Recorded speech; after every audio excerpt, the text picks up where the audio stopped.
Friends, ఈరోజు మనం Bengaluru Kempegowda bus terminal నుంచి శ్రీశైలం వెళ్ళే APSRTC non AC sleeper buses information తెలుసుకుందాం.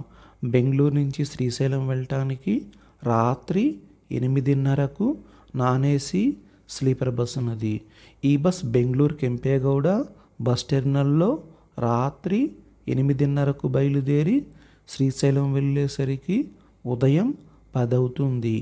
బెంగళూరు నుంచి శ్రీశైలం వెళ్ళటానికి టోటల్ జర్నీ 14 గంటల సమయం పడుతుంది. బెంగళూరు నుంచి శ్రీశైలం వెళ్ళటానికి బస్ టికెట్ 1553 రూపాయలుగా ఉంటుంది. ఈ బస్ బెంగళూరు కెంపేగౌడ బస్ టెర్మినల్లో రాత్రి 8:30కు బయలుదేరి అనంతపురం వెళ్ళేసరికి రాత్రి 1 గంట, డోన్ వెళ్ళేసరికి తెల్లవారుజామున 3:15, కర్నూలు వెళ్ళేసరికి తెల్లవారుజామున 4:15, దోర్నాల వెళ్ళేసరికి ఉదయం 8, శ్రీశైలం వెళ్ళేసరికి ఉదయం 10 అవుతుంది. బెంగళూరు నుంచి శ్రీశైలం వెళ్ళటానికి bus ticket non AC sleeper బస్కి 1553 రూపాయలుగా ఉంటుంది.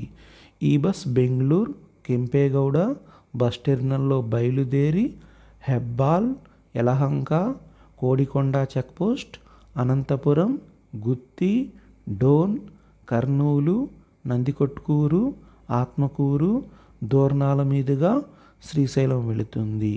బెంగళూరు నుంచి శ్రీశైలం వెళ్ళటానికి రాత్రి 8:30కు ఏపీఎస్ఆర్టీసీకి చెందిన star liner non AC sleeper bus ఉన్నది.